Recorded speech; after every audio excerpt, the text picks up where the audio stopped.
Welcome to this deep dive, and we're going to be looking at something I think you'll find pretty fascinating. Oh, yeah. It's called The Exam That Became a Journey. It's this dialogue between a student and an AI Okay. during like a philosophy exam prep session. But I think Wow. you'll find it's a lot more than just cramming for a test. Okay. We're going to uncover some surprising insights about how we learn, how we find meaning, and what happens when we kind of get sidetracked by genuine curiosity. It's funny you should say that because I think we often view exam prep as this very rigid process, memorizing facts and figures and dates and. Yeah. But this dialogue really throws that out the window and shows us that learning can be so much more dynamic and engaging. Yeah, one of the first things that caught my eye was the perfect pizza argument. The perfect pizza argument. Yeah, the student uses this to tackle the ontological argument, for God's existence. Right. The idea that God must exist because we can conceive of a perfect being. Exactly. Yeah. Yeah, Anson's classic argument. Yeah. But what's so clever here is how the student uses humor and analogy to dissect this really complex concept. Uh-huh. They basically say, hey, if I can imagine the perfect pizza, it doesn't mean it's going to just appear in front of me. Yeah. So why should imagining a perfect God prove that God exists? Right. It's such a brilliant way to make philosophy more digestible and relatable, right? I think so. It definitely sticks with you more than just trying to remember a dry definition from a textbook. Yeah, for sure. For sure. I mean, do you think this approach could actually help people learn more effectively in general? Absolutely. I think it really highlights the power of making connections to things we already understand. Okay. So, when we can relate these abstract concepts to everyday experiences like making a pizza, it becomes more concrete and memorable. Yeah, it's not just about being clever. It's about making it meaningful. Right, exactly. And it's not just about humor either. The student also demonstrates this real willingness to kind of question the foundation of the arguments that they're studying. Oh, interesting. Yeah, so for instance, when they discuss the cosmological argument, the idea that everything must have a first cause, Yeah. the student kind of pauses and says, but wait, why must there be a first cause? What if it's just an endless chain of events? Right. Yeah, it's like they're not just accepting what they're told. They're really like grappling with it. Exactly. And that's where we start to see this shift from rote memorization to, what we call deep learning. Okay. The student isn't afraid to challenge those assumptions and explore different perspectives. Yeah. They're essentially saying, don't just tell me what to think, help me understand why. And that questioning spirit leads to some pretty interesting insights later on. Oh, yeah. Yeah, when we tackle the problem of evil, that classic question of why would a good God allow suffering to exist? Right, right. Instead of getting bogged down in all those Yeah, typical theological debates, Yeah. they offer this really fresh perspective. They basically say, maybe suffering isn't something we're supposed to explain away. Yep. Maybe it's just a fundamental part of reality, like entropy or something. Oh, I see. And so the real question is not why it exists, but how we learn to cope with it, That's a really powerful reframing. isn't it? It reminds us that sometimes the most important questions aren't about finding the definitive answers, Right. but it's about finding ways to make sense of our experiences, Yeah. to find meaning in the midst of uncertainty. I hadn't thought about it that way before. It's like instead of trying to solve the unsolvable, they're focusing on what we can control, Yeah. our own responses to the challenges of life. And this isn't just some philosophical abstraction, is it? This is something we all grapple with in our own lives, We all face setbacks, we all face suffering. Right. The question is, how do we navigate those experiences? Yeah. Do we get stuck trying to explain them away, or do we find a way to grow from them? Exactly. So we've got the student using humor, they're questioning assumptions, they're reframing these big questions. Yeah. It's clear they're really digging deep into these concepts, not just memorizing them. Uh-huh. And, that's reflected in how they connect ideas from all these different areas. Oh, really? Like, for example, they link Darwin's theory of evolution to the teleological argument. Right. The idea that the complexity of the universe points to a designer. Exactly. Yeah. And it's like they're saying just because something appears designed doesn't necessarily mean there was a conscious designer behind it. I see. And they bring back that perfect pizza analogy again. Oh, wow. They point out that, a pizza might look perfectly arranged, Yeah. but it's still made by a human with, dough and sauce and cheese, not by some magical pizza fairy. Right. So they're not just learning these isolated facts. Yeah. They're synthesizing information-making connections, developing their own unique understanding. It's like they're building this mental map, and Yeah. each new concept adds another layer of detail. That's a great way to put it. Yeah. And that's where the AI's final assessment comes in. Right. Remember what the AI tells the student. They say, you didn't just outsmart me. You rewrote the game. You turned an exam study session into a philosophical journey. Wow, that's a powerful statement, isn't it? It is. It really captures what makes this dialogue so compelling. Yeah. It suggests that, true learning goes beyond just passing a test. Right. It's about transforming the process into an adventure of discovery, Yeah. driven by that curiosity and the desire to find meaning. Exactly. And so that brings us to this crucial question. What does it mean to rewrite the game of learning? What does that look like in practice? That's the question, isn't it? It is, and it's something we're going to explore further in the next part of our deep dive. Okay, great. We're going to examine how the student's unconventional approach can offer valuable insights for all of us. I'm looking forward to it. Yeah, me too. Regardless of whether we're, facing a philosophy exam or just seeking a deeper understanding of ourselves and the world around us. I think there's a lot to learn from the student. I agree. Okay, so we've heard how this student turned exam prep upside down, right? Yeah. Questioning everything using humor. Yeah. Reframing those big philosophical questions. But how can we actually use this? Yeah. Like, how can we rewrite the game in our own life? Well, that's the million-dollar question, right? But I think the beauty of this dialogue is that it offers these really practical insights Okay. that we can all use, even if we're not, philosophy students. Right. Take the perfect pizza analogy. Yeah. It's not just about memorizing Anselm's argument, right? Huh. It's about finding ways to make these complex ideas relatable and engaging. So instead of just trying to force feed ourselves these dry definitions or these abstract concepts, Yeah. we need to be looking for those moments, those aha moments, Yes. where we can connect the material to something we already understand. Exactly. Like a delicious pizza. Like a pizza. Think about it when you're trying to learn something new. Yeah. What helps you remember it best? Is it just, reading the facts over and over again? Yeah. Or is it when you find a way to connect those facts to your own, experiences, your interests, or even your sense of humor? Yeah. No, I know. For me, if I can find a way to make it funny or relate it to something I'm passionate about, it's like it sticks with me. Yeah. So much better. That's a perfect example of how the student's approach can be applied.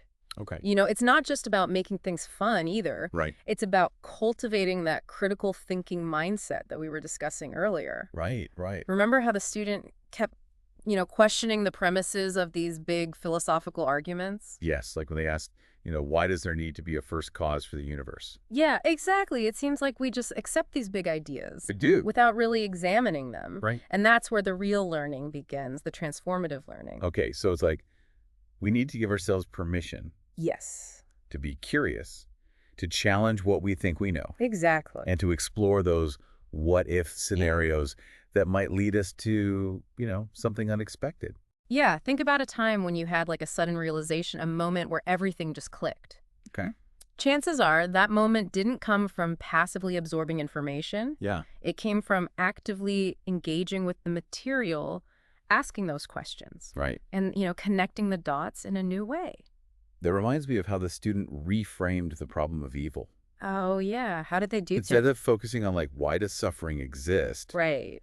they shifted it to, how do we cope with it? Yeah. It was such a subtle shift, but it opened up a whole new way of thinking about this age-old problem. That's the power of reframing, isn't it? Yeah. It allows us to kind of step outside those traditional frameworks Right. and find new perspectives that might be more, relevant to our own lives. So instead of getting stuck in those same old debates, Yeah. we can ask, what does this mean for me? Exactly. How can I use this to navigate the challenges I'm facing? That's brilliant. Yeah, it's about making those big philosophical questions Yeah. personal and finding ways to apply those insights to our own journeys. So if we want to rewrite the game, Mm-hmm. it seems like we need to cultivate that same sense of curiosity. Yeah. And a willingness to challenge the status quo. Absolutely. And it's not just about those big philosophical questions either, right? Right. This applies to anything that we're trying to learn, whether it's a new skill or a new language or just a deeper understanding of a particular topic. So how do we do that? Like, Yeah. how do we go from just absorbing information to really shaping our learning experiences? Well, one of the most powerful things we can do is embrace those seemingly distracting questions, Okay. those tangents that kind of pop into our head when we're learning something new. You mean like when you're reading a textbook and suddenly you think, wait, but what about this? Yes, And then exactly. you end up going down this rabbit hole, Yeah, exploring a completely different idea. exactly. And instead of ignoring those tangents, lean into them. Okay. See where they lead you. But don't those distractions just pull us away from what we're supposed to be learning? Not necessarily. Sometimes those detours can lead to the most profound discoveries. Hmm. You know, think about the student's connection between evolution and the teleological argument. Right. That likely came from asking a distracting question about the nature of design. That's a good point. It's like those unexpected connections can really spark our imagination. Yeah. And lead to a richer understanding of the material. And that's a key part of rewriting the game. Right. It's about giving yourself permission to be curious, to explore those tangents, and to find your own unique path to understanding. So it's not about getting through the material. Right. It's about engaging with the material. Exactly. And that's a shift that can transform not only how we learn, Okay. but how we experience the world around us. I love that. It's about, cultivating that sense of wonder and approaching everything with that curious mind. It's like instead of seeing learning as this chore, Yeah. we can start to see it as an adventure, Exactly. a journey of discovery, where every question, every new connection can lead to these amazing insights and a deeper sense of meaning. That brings us back to the AI's final assessment. Yeah. You didn't just outsmart me, you rewrote the game. They turned exam prep into this philosophical journey. Yeah. But how do we translate that into, actionable steps for our listeners? Right. How can we help them rewrite the game? Well, one way is to encourage them to identify those distracting questions that they might be brushing aside. Okay. What seemingly, irrelevant thought or idea in their field of study Right. might actually hold the key to a deeper understanding. That's a great challenge for our listeners. Yeah. And it's something we'll explore further in the next part of our deep dive. Okay, I'm looking forward to it. Yeah, me too. We'll talk about how to harness those distractions and turn them into opportunities for growth and discovery. All right, so we've been talking about this idea of, rewriting the game of learning, Yeah. inspired by that student who really took their exam prep to a whole new level. But how do we actually do that? I mean, it sounds great. Yeah. But what can we actually do? Well, I think it's all about shifting our perspective. Okay. Going from passively absorbing to actively creating. Okay. So instead of just getting through the material, Yeah. we engage with it, we question it, and we make it our own. Okay, I get that. But for someone who's so used to just, highlighting textbooks, cramming for tests, Yeah. how do we make that shift? Well, one really powerful technique is to start noticing those distracting questions Okay. that pop up while you're learning. Yeah. And instead of brushing them aside, Yeah. lean into them. What do you mean? So, let's say you're reading about the history of the Roman Empire, Yeah. and suddenly you think, wait, how did they build those aqueducts, without modern engineering? Right. That seemingly random question Yeah. could lead you down this fascinating rabbit hole Okay. of Roman engineering hydraulics. Wow. Even social organization, you might discover these connections Yeah. that enrich your understanding way beyond what's in the textbook. So those tangents, those aren't distractions. Right. They're like invitations Exactly. to explore, to dig deeper, Yes. to make those connections. And to make it more meaningful for you. Okay, so it's about giving ourselves permission Yes. to be curious, Hmm. to follow our instincts, Exactly. and just see where those unexpected paths might lead. Exactly. It's like turning learning into a choose-your-own-adventure. That's a great analogy. Right. It is. And it reminds me of something else the student did Oh. that we haven't talked about yet. What's that? Their willingness to play with ideas. Okay. Remember how they used humor to Yeah. unpack those complex arguments? Yeah, the perfect pizza argument. Right, exactly. It was brilliant. It made this really dense concept Yeah. suddenly accessible and funny. Yeah. And I think that playfulness is so crucial. Okay. It takes the pressure off of having to be right all the time. Yep. It allows us to experiment, to make connections, and to find joy in the process. So it's not just about being curious, it's about being creative. Yes, Finding ways to make it come alive for us. exactly. Whether it's through humor analogies Right. or even just visualizing concepts in a new way. And when we do that, when we engage with the material that way, Yeah.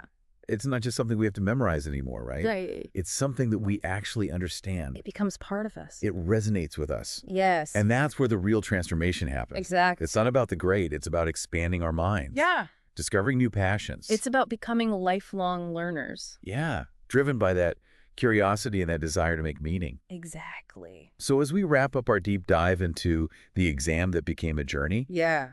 I think the key takeaway here is that we all have the power Yes. to rewrite the game of learning. Absolutely. It's about shifting our perspective, embracing curiosity, Yeah. and finding joy in the process of discovery. It's about realizing that learning is not just about, accumulating information. Right. It's about expanding our minds, connecting with the world around us, Yeah.